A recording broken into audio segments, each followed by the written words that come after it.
Vous êtes à la fois M. Burnett, président et pilote, et Madame est secrétaire trésorière et pilote également. Comment l'idée vous est venue de partir une compagnie de ce genre à Matane? Parce que vous êtes américain, je pense, et vous êtes anglaise, enfin d'origine canadienne cependant. Comment l'idée vous est venue? Comment ça a commencé tout ça? Ça a commencé comme résultat de la guerre 1939-45. Après la guerre, ma femme étant de Matane originellement, nous sommes revenus à Matane.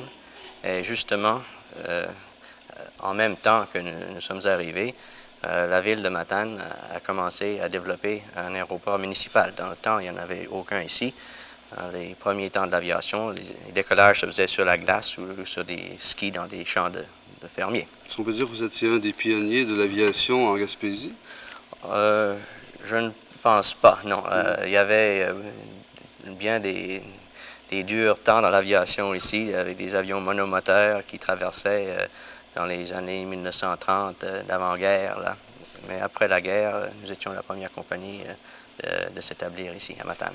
Alors au début, vous étiez pilote et vous aussi, madame. Est-ce que vous travailliez ensemble sur le même avion ou si vous aviez chacun votre avion et vous aviez chacun vos parcours différents? Nous, on travaillait ensemble. Mon mari, on divisait ça. Il faisait la mécanique et moi, je faisais le sermonnage. Je frottais pour garder propre. Est-ce qu'il y avait des problèmes? Oui. Est-ce qu'il y avait des problèmes à ce moment-là qui existaient que vous n'aviez plus maintenant parce que les avions étaient peut-être moins perfectionnés et vous étiez peut-être moins bien équipés aussi? Puis on faisait tout, nos deux, avant que... Je pense que c'est M. Sirois qui est venu nous joindre 6 mois après. Mais au début, on partageait ça. On volait, on gazait l'avion, l'entretien et tout, à nous deux. Est-ce que vous aviez un entrepôt cependant ou un hangar qui pouvait faire réchauffer vos avions avant de les retourner à 15 degrés sous zéro ou 50 quelquefois?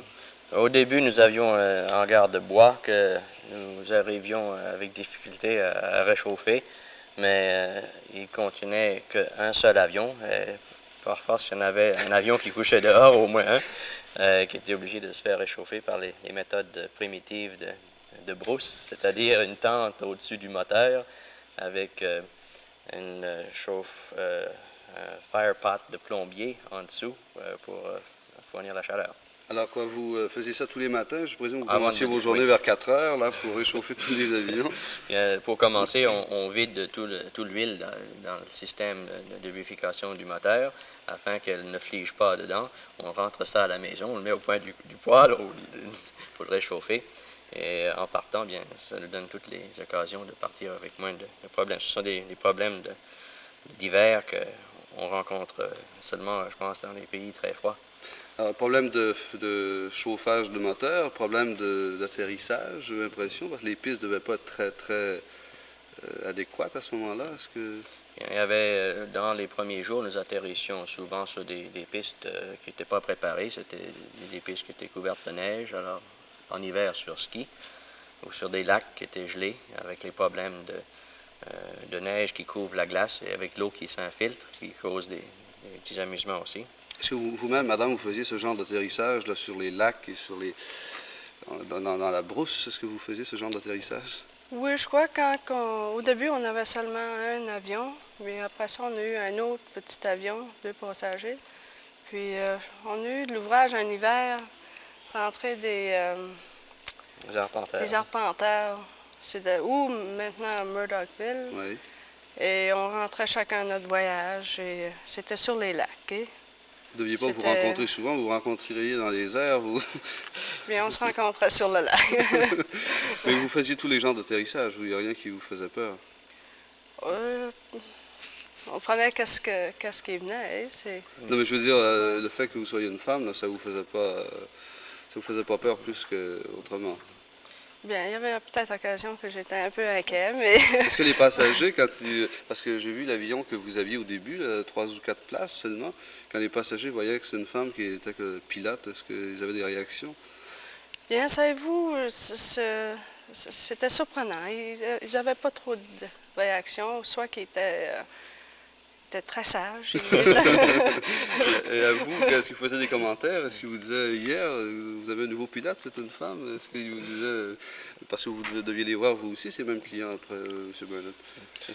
Oui, ben maintenant que Mme Burnett est pilote sur les DC-3, souvent elle se fait prendre pour l'hôtesse de l'air. Les passagers, tout d'un coup, quand ils s'aperçoivent que l'hôtesse de l'air s'en va en avant dans la carlingue. Je trouve que vous avez des hôtesses très expérimentées à ce moment-là. Est-ce que vous volez encore, Mme Burnett? Oh, très peu, mais je vole quand il y a des pilotes en vacances ou quelque chose pour remplacer. Je vole comme copilote sur le DC-3. Mais c'est très rare, c'est à peu près une fois par mois ou peut-être dans le temps des fêtes. Mais je fais de l'entraînement pour. Ah, vous êtes instructeur? Non, non, je garde mon entraînement. Ah bon, vous voulez dire que vous maintenez, vous gardez votre certificat de pilote. Alors maintenant, Matane, dessert quelle ville ou quelle région de la Côte-Nord? Parce que votre port d'attache, c'est Matane, mais c'est vers la Côte-Nord. Oui, nous formons un pont aérien, si vous voulez, ou une maille qui relie Matane aux principaux points de la Côte-Nord en face de nous, surtout Baie-Comeau, jusqu'à Port-Cartier, Shelter Bay, inclusivement les points intermédiaires. Et depuis presque un an maintenant, pour la première fois dans nos 15 ans d'histoire, nous pénétrons en dedans de la Côte-Nord, au-delà de 100 000 au nord de la côte, à Manicouagan, où se construit un barrage. Vous avez combien d'avions? Nous en avons 7. Des petits, des gros?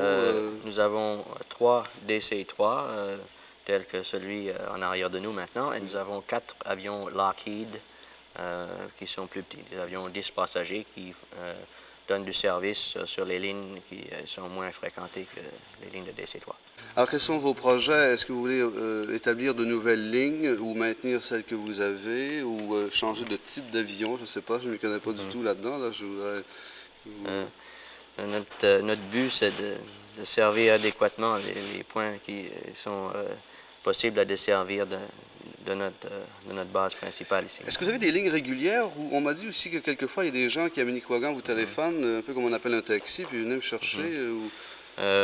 Notre service est surtout sur nos lignes régulières, Vous avez mais nous faisons aussi des voyages sur demande, c'est-à-dire des charters en anglais ou des voyages de nolisement en français. Oui. Mais au début, c'était plus fréquent, ça, j'ai l'impression, ces trajets imprévus. Absolument. Jusqu'en 1952, nous n'avions pas de permis d'opérer des lignes régulières. C'est seulement en 1952, soit il y a 10 ans, que nous avons commencé.